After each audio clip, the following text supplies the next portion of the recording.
Hey, Steve Gamache here once again with another Chef Knives to Go quick look product review, and this time we're looking at the Misono UX10 Gyuto 180mm knife. So the steel on this is Swedish stainless steel. It's fine grain, takes a really nice edge, is easy to sharpen. They've heat treated it to around 60 Rockwell, which is a good middle of the road heat treat. A little bit of forgiveness, but some edge retention as well. The construction is mono steel, so it's one hunk of steel that's cut and then shaped to the desired geometry. And so there's no layers or cladding on this at all. The weight on these and dimensions should be pretty similar from knife to knife. This particular one is 155 grams or 5.5 ounces. Edge length is right about 185. These tend to run just a little bit long, so that's from the tip all the way down to the back of the heel, known as the chin, about 7.3 inches. Overall length, about 12.2 inches or 310 millimeters for the entire knife. The spine thickness coming out of the bolster is about 2 millimeters, maybe just a little bit above that. And then it doesn't have a lot of taper until you get down near the tip, but it's about I measured about 1.8 or so, 1.85. And then these do have a pretty nice taper about the last inch or so. And that's kind of a standard feature of these knives. So the tips work quite well on these. The tips go through things very, very well. Being a 180, the height is not very tall, but it's 41 and a quarter millimeters. As far as ground clearance, if you will, knuckle clearance, you've got pretty good clearance there.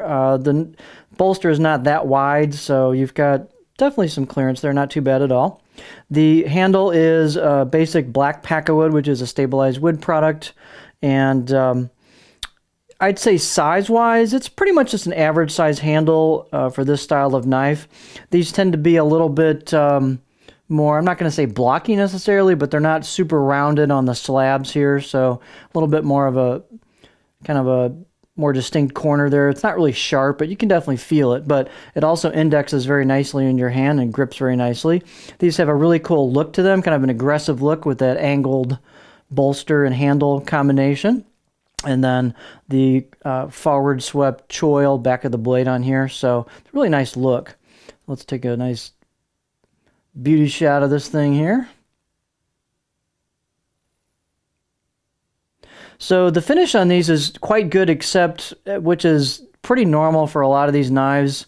It's fairly sharp on the corners of the spine and then the choil as well. Some people might find that objectionable, some people might not. It's an easy 10-minute sanding job with some strips of sandpaper or emery cloth. You can sand down that back part of this and sand down the choil in a shoe shine type motion and pretty easily get that to your liking. So it's not a hard thing to do, but just be aware that that's the case, and that's true of quite a few of these style of knives. The out-of-the-box edge was very, very sharp, really nice edge bevel on these. They do a good job sharpening these, finish sharpening them. Excellent performer. It's a nickel bolster on here. Got full tang construction. Balance point is going to come back a little bit because of that full tang and then the smaller blade. So there's your balance point. Kind of right in the back part of that bolster. In terms of the look, like I said, it's a really cool look. There is some etched logo and such on it, and that's on the right side of the blade as you would be holding it. Left side of the blade is plain. Machine finish on it. Kind of a little bit of a polish to it. So again, a very nice aesthetic.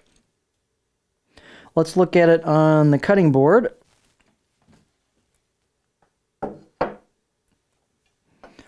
So again, you've got good ground clearance with this thing, or knuckle clearance on it for the height of the knife at the heel. And so very nice profile, just butter smooth, kind of comes into a little bit of a stop in the back. So you got a little bit of a flat spot in the back, just a smooth stop, not an abrupt stop.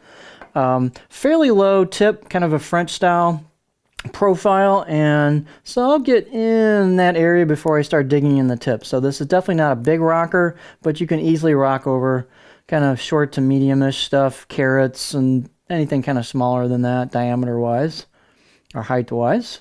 But really nice knife. They make a lot of the profile with the 180, so they've done a lot with that profile. I'm trying to think if I'm forgetting anything here. So just as I said, the handle is kind of a good overall comfortable handle, kind of average size for this kind of knife, and just a very well executed package. So nice steel, Nice fit and finish, with the exception of maybe having to finish off the edges on the choil and the spine. Just a really impressive knife design, especially in a 180, especially the profile. So real nice package. So there you have the Misono UX10 Gyuto 180 millimeter knife.